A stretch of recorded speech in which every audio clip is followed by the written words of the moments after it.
More seeds of hope. Stories for Lent.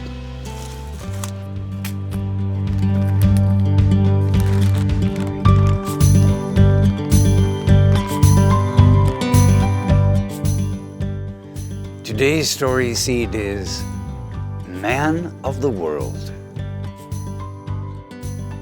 From the Gospel of Luke, chapter 8, verse 24 and 25. For whoever wishes to save their life will lose it. But whoever loses their life for my sake will save it. What profit is there for one to gain the whole world, yet lose or forfeit oneself?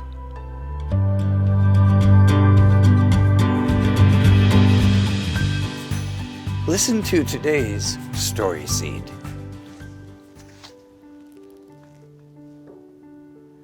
There was a young salesman who was eager to please his boss, and he worked hard at his job. His sales were adequate. One day, his boss told him that he could sell more product if he would put some pressure on his clients to buy more quickly. "How do I do that?" asked the young salesman. "Well, you tell them," instructed the boss, "that we're running short on product and that if they want it in the next 2 months, they'll have to order now."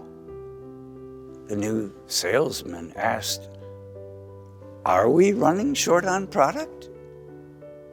"No," said the boss, "but they don't know that." "But why would I lie to them? Don't they need to trust me?"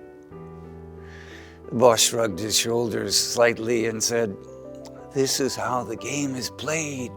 You have to instill a sense of urgency. If you want to be a winner, you have to learn the tricks of the trade. Give it a try and see what happens."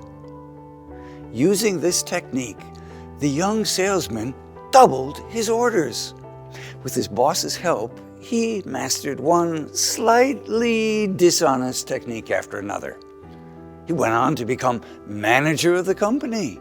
He expertly coached his team to sell with no remorse.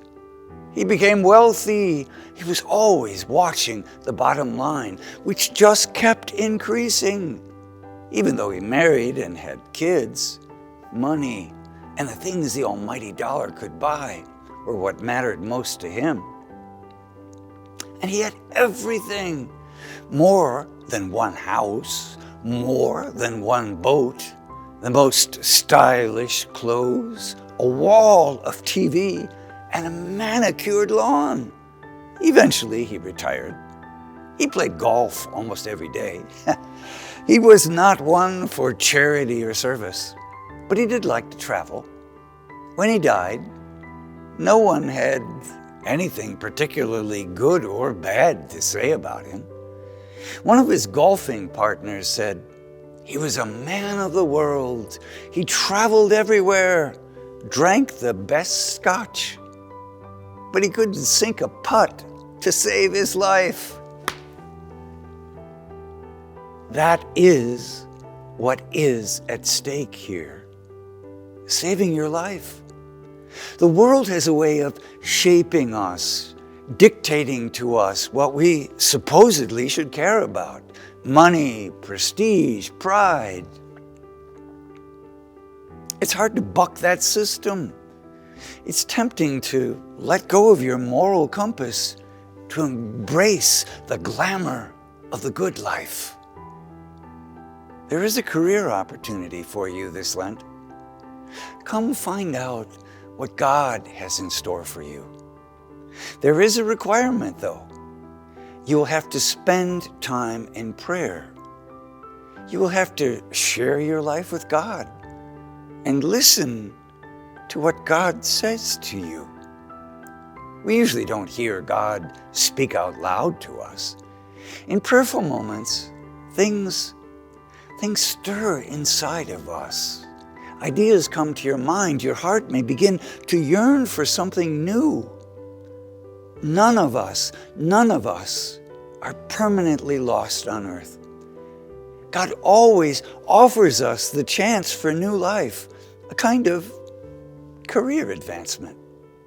When you compare the calm, the joy, and the perseverance that God offers with the glitz, the buzz, and the worry that the world offers, you start to see the benefit of living in the Lord.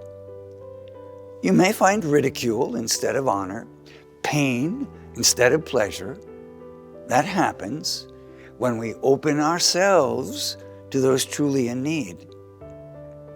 God leads us on a life well lived, even if it may not be an easy one. That said, it may include the best scotch and sinking putts, but it won't be centered on worldly, media-driven desires or anything dishonest. That said, the truth will set you free. Now, let's take 30 seconds to water the seed.